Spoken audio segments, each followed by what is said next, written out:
अरे मैडम जल्दी करिए, तैयार हुए, जल्दी हो जाइए तैयार, दूल्हा इंतजार कर रहा है।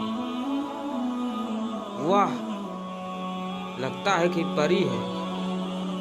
अभी तक कहाँ थी मैडम?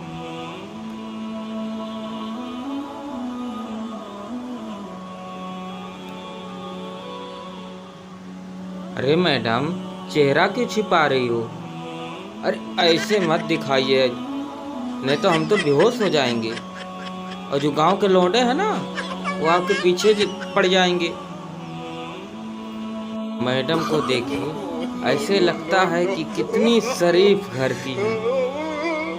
हंसना मुस्कुराना तो इनसे सीखिए, इनको कुछ हंसना मुस्कुराना आता ही नहीं।